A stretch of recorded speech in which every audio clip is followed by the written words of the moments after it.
क़यादत क़यादत की बात करते हैं, तो क़यादत हैदराबाद में क्यों नहीं पैदा कर लिए? क़यादत तो वहां जाके करिए ना जहां पे तुम्हारी क़यादत नहीं है। तो ये अचानक में कहां से प्रकट हो गए? 2014 के बाद जब मोदी जी गुजरात से निकलते हैं और ये हैदराबाद से निकलते हैं तो इनको क़यादत याद आती है। बीजेपी जय श्री राम के नारे लगवाती है, ये नारे तकबीर अल्लाह अकबर के नारे लगवाते हैं। ये यंगस्टर बच्चों को ये इतना बुक्स इतना वो भर देते हैं अंदर कि जैसे जेंजी होते हैं ना, जेंजी बच्चे हो चुके हैं कि एमआईएम बोले तो एक जन्नत जाने का रास्ता हो गया, एमआईएम बोले तो एमआईएम मैं मर जाऊंगा तो मेरे कब्रों पे झंडे लगा देना एमआईएम के। मतलब यार समझ में नहीं आ रहा कि आज इनके कमर पे कुछ बांध दिया जाए तो कहीं भी जाके ब्लास्ट भी कर देंगे। 75 जर्ब मारे गए, गोलियां मारी गई, 5 मरतबा जेल को गया, बीमार हूं लेकिन फिर भी चीख रहा हूं, चिल्ला रहा हूं। बार बार बोलते मुझे गोली लगी, मेरी कमर पे लगी है, ये लगी। अरे बता तो सही भाई कि गोली क्यों लगी है, किस लिए लगी है, क्यों मारा, क्यों तुझे वहां के लोगों ने मारा था? वो एक जमीन का इनका निजी प्रॉपर्टी का कुछ मामला था। ये लोगों को ऐसा दिखाते हैं कि हम मुसलमानों की जंग लड़ने गए थे, उसमें हम शहीद होते होते बच गए। हिंदुस्तान में पॉलिटिक्स का जो बोलते थे बी टीम, ये मैं एमआईएम को जरूर कहूंगा। मैं आपके चैनल के माध्यम से बोला था, इत्तेहादुल मुस्लिमीन नहीं, इत्तेहादुल आरएसएस। हमारी शरीयत में मुदाखलत जहां होगी, हर मुसलमान हर मोमिन हर पार्टी के साथ में वो खड़ा रहेगा अपने हक की लड़ाई लड़ने के लिए। मुंबई में बीएमसी का चुनाव खत्म हो चुका है। अब मेयर बनाने को लेकर के लगातार सियासी चहल पहल देखने को मिल रही है। अभी हमारे साथ मौजूद हैं समाजवादी पार्टी के नेता फहद आज़मी हैं, उनसे बातचीत करेंगे। जिस तरह से आपने देखा गोवंडी में सबकी नज़र टिकी हुई थी कि गोवंडी में इस बार बीएमसी चुनाव में क्या होगा, नतीजे भी आ चुके हैं, लेकिन समाजवादी पार्टी को जिस तरह के नतीजे की उम्मीद नहीं थी वो उनके हाथ लगी है। अभी हमारे साथ बातचीत करने को मौजूद है। कैसे देखते हैं, चूँकि नतीजे आए हैं और समाजवादी पार्टी का एक गढ़ कहा जा रहा था मानखुर्द शिवाजी नगर को, लेकिन खाता भी नहीं खुल पाया इस बार। देखिए ये तो बहुत ही अफसोस की बात है ही हमारे लिए, हमारी पार्टी के लिए भी बहुत अफसोस की बात है। और सबसे ज़्यादा अगर कोई शौक में है तो यहाँ की जनता है। जनता ही बोल रही है कि ऐसा नॉट पॉसिबल हो ही नहीं सकता, क्योंकि लोगों ने वोट किया है। अब हमारे लिए तो बहुत ही शॉकिंग है, लेकिन जिसने वोट दिया उसके लिए तो ये जादू हो गया कि हमने वोट तो दिया नहीं, वोट गया कहाँ। तो ठीक है, जैसा इन्होंने अपने मैनिफेस्टो में दिखाया था कि हम काम करेंगे और समाजवादी पार्टी को झूठा सच्चा इल्ज़ाम लगा कर लोगों में एक गलत छवि बनाने की कोशिश पूरी की इन्होंने, और कोशिश में नाकामयाब भी हुए और कुछ हद तक कामयाब भी हुए हैं। तो अब हम लोग और बेहतर अपना काम करके दिखाएंगे और बेहतर वाला काम दिखाएंगे कि जैसे हम लोग ने जो काम किए थे, रोड्स के, पानी के, नाली के, चाली के, गटर के, हेल्थ पे, एजुकेशन पे, 10वीं तक स्कूल करवा दिया, सीबीएसई स्कूल करवा दिया।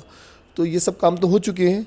जो इन्होंने वादा किया था, अब इनके वादे को पूरा करने का टाइम आया है। इनका वादा पूरा करा के हम लोग लेंगे और जनता से करवा के लेंगे इंशाल्लाह। जनता क्यों शॉक्ड है? चूंकि आप कह रहे हैं कि जनता भी शॉक्ड है, जिन्होंने वोट किया, तो वो क्यों शॉक्ड है? ये एमआईएम कह रही है कि मैंडेट तो हमें मिला, जनता ने हमें चुन के लाया, जनता का भरोसा था मेरे पे। शायद शंकरा कॉलोनी में 90% नॉन मुस्लिम आबादी है और वहाँ के लोगों ने तो नारे तकबीर के नाम पे तो वोट नहीं दे सकती हैं। वहाँ के लोगों ने भी उन्हें वोट दे दिया, दलित समाज के भाइयों ने भी उन्हें वोट दे दिया। जिस ईपी से मेरी ऑफ़िस जहाँ से आती है, जहाँ मेरी ऑफ़िस है, जहाँ के मतलब 200 लड़के बॉयज़, मतलब यंगस्टर बच्चे मेरे साथ में, मेरे दोस्ती में, मेरी मोहब्बत में, समाजवादी पार्टी की मोहब्बत में मेरे साथ में 2 महीने कंटिन्यू डोर टू डोर जा रहे हैं। उनकी ईपी से भी वोट नहीं आता है तो शायद वो मुझे वोट नहीं दिए हो सकता है भाई। लेकिन मेहनत तो रात दिन कर रहे थे मेरे लिए, भूखे प्यासे दौड़ रहे थे, अपने पैसे खर्चे कर रहे थे। इवन मैं कभी बोल भी दूँ चलो कुछ खाना खा के आते हैं तो बोलते नहीं फात भाई जीतने के बाद अभी तो हम अपने पैसे से खाएंगे, मुझे भी अपने पैसे से खिला रहे थे वो लोग। तो इसलिए थोड़ा शौक में, जनता तो शौक में है। आप जाके जनता से पूछिए, रफ़ी नगर में लोगों से जाके पूछिए, और पूरे वार्ड में हर जगह पे सिर्फ एक ही आवाज़ आ रही थी कि समाजवादी पार्टी हर सीट जीत रही है। सिर्फ इनके एक कैंडिडेट का ऐसा नाम था कि जो जीत सकते थे, बाकी हर कैंडिडेट समाजवादी का जीत रहा था। और अगर हवा चल रही थी तो हवा हम लोगों को नज़र क्यों नहीं आई? इनके जो कुछ ऐसे कैंडिडेट हैं जिनको इनके पड़ोसी भी इनका नहीं पहचानता इनको, तो जमात के नाम पे अगर वोट मिला है, नारे रिसालत के नाम पे मिला है, तक क्या नाम है, जो नारे लगाते हैं ये लोग, जो जमात करते हैं, तो अगर उसके नाम पे लोगों ने वोट दिया है तो बहुत अच्छी बात है।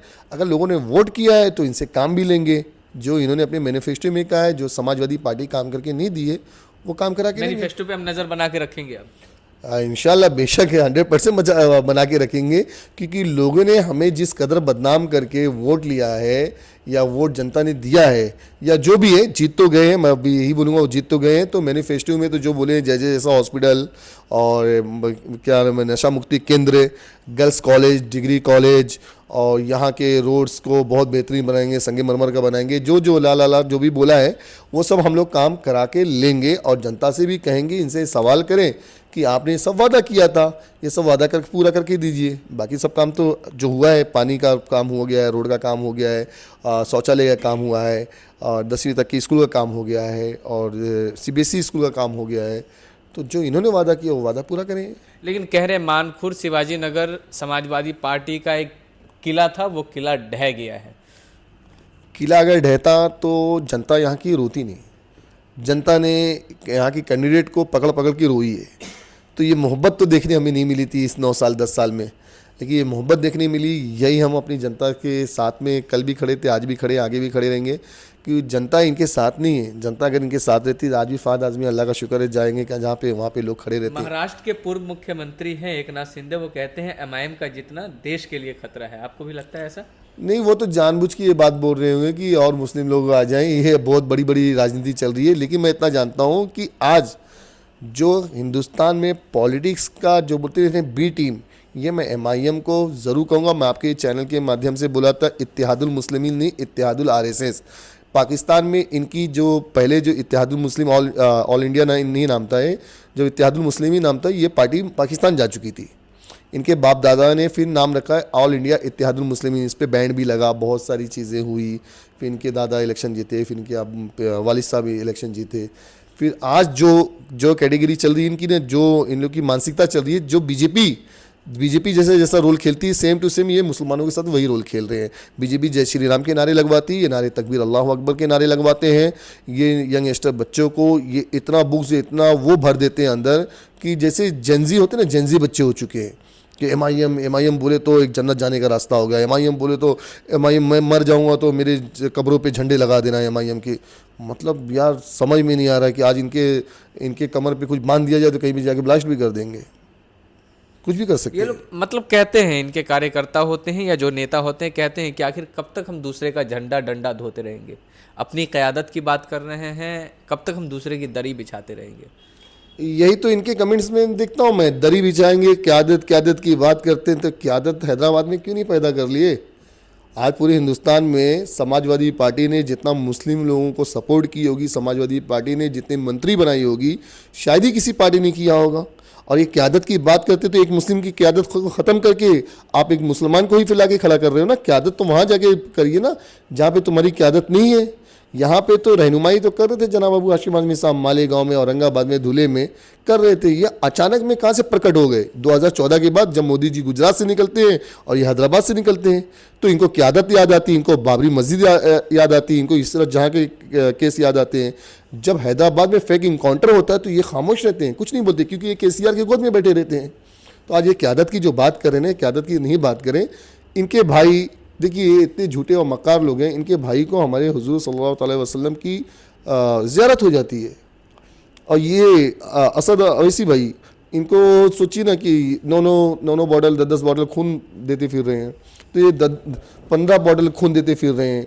तो ये देखो कुछ भी बोल सकते हैं जब इनको नबी की ज़ियारत हो सकती है। बार बार बोलते मुझे गोली लगी, मेरी कमर पे लगी है, ये लगी। अरे बता तो सही भाई कि गोली क्यों लगी है, किस लिए लगी है, क्यों मारा, क्यों तुझे वहाँ के लोगों ने मारा था। वो एक ज़मीन का इनका निजी प्रॉपर्टी का कुछ मामला था। ये लोगों को ऐसा दिखाते हैं कि हम मुसलमानों की जंग लड़ने गए थे, उसमें हम शहीद होते होते बच गए हैं। तो ये सब चीज़ें नहीं चलेगी। और इनकी पोल तो आधे से ज़्यादा खुल गई है। इनका कैंडिडेट एक मरतबा जीतता है, दोबारा कभी कहीं जीतता नहीं है। इंशाल्लाह आगे आने वाली भी जो चीज़ें हैं, फिर नेक्स्ट इलेक्शन होगा, उसमें जनता जवाब देगी। चलिए एक आखिरी सवाल ये ले लेंगे। अब चूँकि मुंब्रा से एक बहुत कम उम्र की प्रत्याशी चुनाव जीत करके आई है, सहर यूनुस शेख जी जी। उनका बयान अभी काफ़ी कंट्रोवर्सी है उस पर। उन्होंने जो बयान दिया है कि पूरे मुंब्रा को ग्रीन कलर कर देंगे आने वाले 5 सालों में। देखिए, ये जो बहन ने जो बोला है, शायद उसका नज़रिया सही रहा हो बोलने का, लेकिन ये तो ऐसा लगता है जैसे बुलवाया गया है, जैसे असदुद्दीन अवैसी को बुलवाया जाता है कि हम बुरके वाली को मेयर बनाएंगे, हम मुसलमान को CM बनाएंगे। शायद उस बहन ने जज्बात में आके बोल दिया, क्या बोल दिया। तो अभी ये तो वही चलेगा ना, भगवा हरा भगवा ये सब चलता रहेगा। ये ऐसी बयानबाजी तो नहीं करना चाहिए। हम सेकुलर हैं, सेकुलर की बात करेंगे, हम हिंदू मुसलमान की बात करेंगे, साथ में लेके चलने वाली बात करेंगे, डेवलपमेंट की बात करेंगे। हमारी जो हक की लड़ाई है उस लड़ाई के लिए हिंदू भाई अपने हक की लड़ाई लड़े, मुसलमान अपने हक की लड़ाई लड़े। हमारी शरीयत में मुदाखलत जहाँ होगी, हर मुसलमान, हर मोमिन, हर पार्टी के साथ में वो खड़ा रहेगा अपने हक की लड़ाई लड़ने के लिए। चलिए, बहुत बहुत शुक्रिया।